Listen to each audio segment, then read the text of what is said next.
உங்கள் நதிக்கரை யூடியூப் சேனல்லேருந்து இன்றைக்கி நம்ம சப்ஸ்கிரைபர் கேட்ட காலிஃப்ளவர் ஃப்ரை தாங்க பண்ண போகிறோம். அவர் திரும்பி கேட்டுகிட்டே இருந்தார் காலிஃப்ளவர் ஃப்ரை பண்ணி போடுங்கன்னு சொல்லி.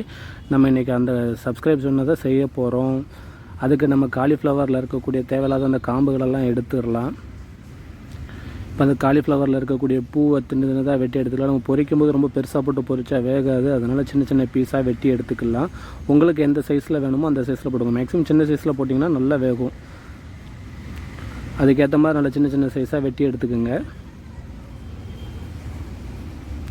இன்னொன்று என்ன அப்படி பார்த்திங்க அப்படின்னா, காலிஃப்ளவரில் வந்து பூச்சி இருக்கும், இல்லை புழு இருக்கும். அந்த புழு வந்து எடுக்கிறதுக்கு முன்னாடி என்னென்னு பார்த்திங்கன்னா, நல்லா தண்ணியில் சூடான தண்ணியில் போட்டு அந்த காலிஃப்ளவரை வந்து வேக வச்சு எடுத்துக்கணும்.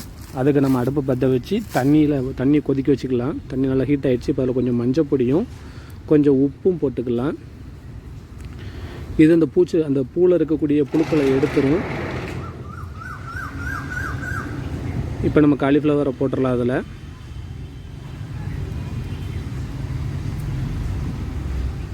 இப்போ நம்ம காலிஃப்ளவர் பொரிக்க தேவையான மசாலாவை வந்து நம்ம வேக வச்சுருக்கிற காலிஃப்ளவரில் சேர்த்துக்கலாம். என்னெல்லாம் பார்த்திங்க அப்படின்னாச்சுன்னா, வத்தப்பொடி, மல்லிப்பொடி, மஞ்சள் பொடி, கறி மசாலா பொடி, கரம் மசாலா பொடி, அதுக்கப்புறம் கார்ன்ஃப்ளவர் மாவு. இப்போ நம்ம அரிசி மாவு சேர்க்குறோம்.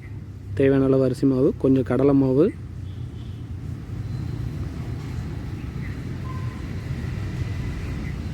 அதை நல்லா விரவி எடுத்துக்கலாம். தண்ணி ஊற்றி பிணையிறதுக்கு முன்னாடி கொஞ்சம் உப்பு போட்டுக்கலாம். உப்பு போட்டு கொஞ்சம் தண்ணி ஊற்றி நல்லா பிணைஞ்சு எடுத்துக்கோங்க. ரொம்ப தண்ணி ஊற்றிடக்கூடாது, ரொம்ப இதாகிரும். அதனால் லேசாக தண்ணி ஊற்றி அந்த மசாலா வந்து அந்த காலிஃப்ளவரில் பிடிக்கிற அளவுக்கு நல்லா விரட்டி எடுத்துக்கலாம். இப்போ நம்ம பிரட்டி வச்சுருக்கிறத ஒரு அரை மணி நேரம் நல்லா ஊற வச்சுக்கலாம். ஊற வச்சதை பார்த்திங்க அப்படின்னா, நம்ம எண்ணெயை ஊற்றி எண்ணெய் ஹீட்டானதுக்கப்புறம் பார்த்திங்கன்னு வச்சு நம்ம மசாலா தடவி வச்சுருக்கிற காலிஃப்ளவரை கொஞ்சம் கொஞ்சமாக போட்டு பொரித்து எடுத்துக்கலாம். இவ்வளோ தாங்க காலிஃப்ளவர் ஃப்ரை.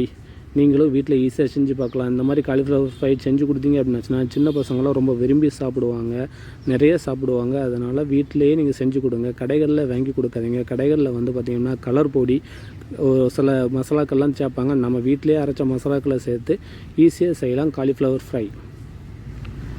அவ்வளோதாங்க, நம்ம காலிஃப்ளவர் ரெடி ஆகிடுச்சு. இப்போ நம்ம தட்டில் வச்சு உங்களுக்கு வெறுமனையே சாப்பிட்னாலும் சாப்பிட்லாம், இல்லை சாப்பாடு கூட தொட்டுக்கடை வச்சுனாலும் சாப்பிட்லாம். எப்படினாலும் இந்த காலிஃப்ளவர் ஃப்ரையை சாப்பிட்லாம்.